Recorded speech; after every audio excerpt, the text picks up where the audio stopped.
The public is conditioned to track the wrong threat. Hypersonic missiles, carrier strike groups, silo doors, these are metrics of a bygone era. They represent a high-cost, high-visibility form of conflict that is systemically disadvantageous for any rising power. The kinetic launch is not the primary threat. It is the final, desperate liability. The real vector is silent. It targets the central nervous system of the incumbent power. Analysts at RUSI and CSIS have mapped the two critical vulnerabilities: the global network of undersea fiber optic cables and the constellation of orbital satellites. These are not targets for explosive demolition. That is too crude, too attributable. The asymmetric strategy involves precise, deniable neutralization, severing a cable cluster not with a torpedo, but with a specialized submersible drone, blinding a satellite not with a missile, but with a ground-based laser, an act referred to as dazzling. No debris, no launch-on warning protocol triggered. As Newsweek reports, AI warfare is designed to operate within the information vacuum created by such an attack. The objective is to paralyze the opponent before they can even process a response. The result is the blind Leviathan, a superpower with immense kinetic strength, but its eyes are gouged out and its spinal cord is severed. It is a warship dead in the water, unable to see the threat or command its weapons. This paralysis is the precondition for systemic collapse. The motive for this escalation is not strength. It is systemic desperation. The documented failure of the G20 to stabilize the global economy on core issues like debt and inequality was not a temporary setback. It was a terminal diagnosis for the post-Cold War financial order. This governance vacuum created the fundamental precondition for what we are seeing now. Consider the Russian Federation's kinetic action. It is a strategic error to frame this as a simple war of conquest. Analysts at CSIS document a clear linkage between mounting domestic liabilities and the unsustainable political cost of an unpopular war. The conflict is a classic solvency event, an attempt to externalize a terminal domestic crisis and convert a national liability into a geopolitical asset. This weakness is the signal. A state's pivot to asymmetric vectors is directly proportional to its internal decay. The Kremlin's playbook is not unique. It is a blueprint. Rival powers observe that systemic weakness in global governance allows for such gambles. Consequently, we see the protocol being replicated. As Newsweek reports, China is operationalizing AI warfare not as a supplement, but as a primary vector to achieve victory in future conflicts. Simultaneously, the forward documents the rise of parallel diplomatic structures in the Middle East, engineered specifically to operate outside the legacy framework. Each of these actions, kinetic, digital, diplomatic, is designed to impose a disproportionate solvency cost on the incumbent power. The objective is not to win a decisive battle, but to make the price of maintaining global order an economic impossibility. This is the solvency trap. Weakness forces the pivot to asymmetry, initiating the countdown. The math behind the solvency trap is simple. According to analysts at the Royal United Services Institute, or RUSI, the kinetic cost exchange is fundamentally broken. A state-of-the-art main battle tank is a $5 million asset. The first-person view drone that delivers a shaped charge to its weakest point is a $500 liability. That is a 10,000 to 1 cost asymmetry. This is not a sustainable economic model for power projection. It is a blueprint for insolvency. This radical cost differential enables what strategists call the democratization of violence. The high barrier to entry for lethal force, requiring a massive industrial base, complex supply chains, and decades of research, has been liquidated. Lethality is now a commodity. Any non-state actor or rival power can now deploy high-volume, low-cost attritional assets that bypass the incumbent's entire military-industrial structure. The result is a forced choice. The incumbent power cannot win an attritional conflict on these terms. Defending against a swarm of 10,000 drones costs exponentially more than deploying them. With conventional military options becoming a vector for bankruptcy, the system requires a different form of leverage. The final backstop to prevent the collapse of the security architecture becomes the threat of overwhelming, non-linear escalation, where the risk of nuclear miscalculation transitions from a possibility to a mathematical certainty. The regional instability you are shown is not a bug in the system, it is a feature.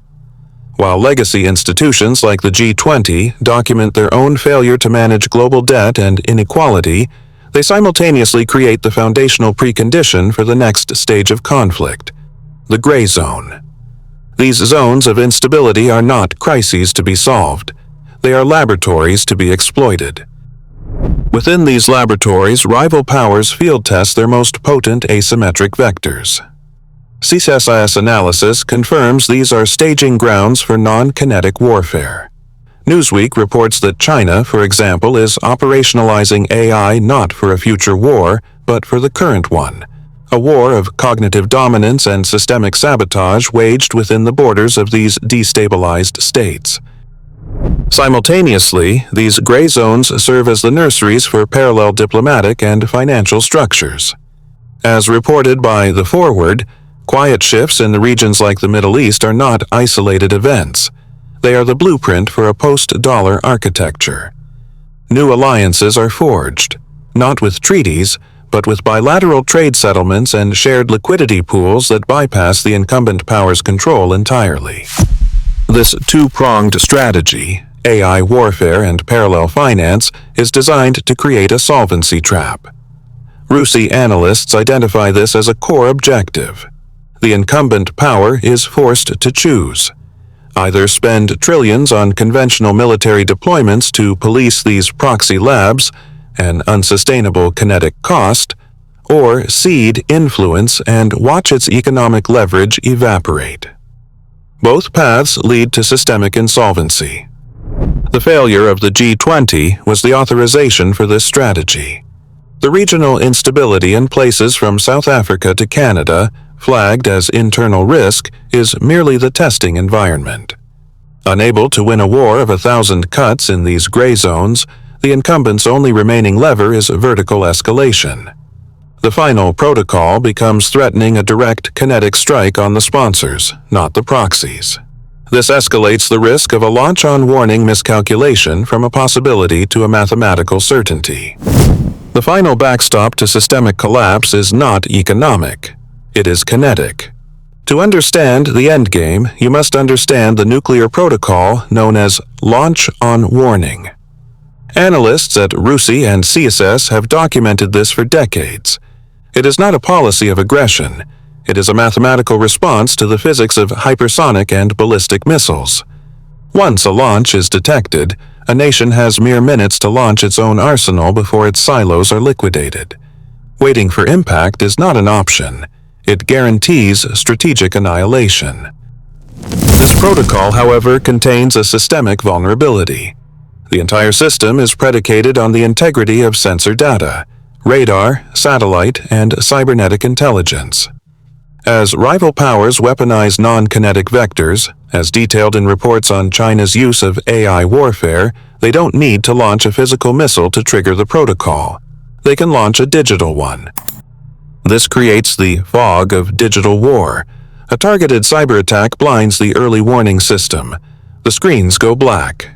Is it a system malfunction, or is it a sophisticated electronic warfare attack designed to mask a decapitating first strike that is already in the air? The commander has zero reliable data, but the clock is still ticking. The commander is now forced into the ultimate solvency trap. The kinetic cost of waiting for confirmation is the total loss of retaliatory capability, a 100% liability. The launch-on-warning protocol dictates that in the absence of data, you must assume the worst-case scenario. Fear of being disarmed forces the launch. The decision is made not on intelligence, but on a systemic fear of paralysis. The bluff becomes indistinguishable from the attack, making miscalculation a mathematical certainty. The failure of the G20 protocol is not a policy debate. It is a systemic vulnerability report. With the established global economic framework now a confirmed liability, rival powers are no longer testing the perimeter. They are calibrating weapons inside the system itself. CSIS and RUSI analysis confirms state-level AI warfare tools are being quietly distributed to non-state proxies, creating a layer of plausible deniability for testing asymmetric vectors against incumbent infrastructure. This is not about kinetic destruction. It is about triggering a solvency event. The objective is to force the incumbent into a response matrix where both economic retaliation and military escalation are prohibitively costly.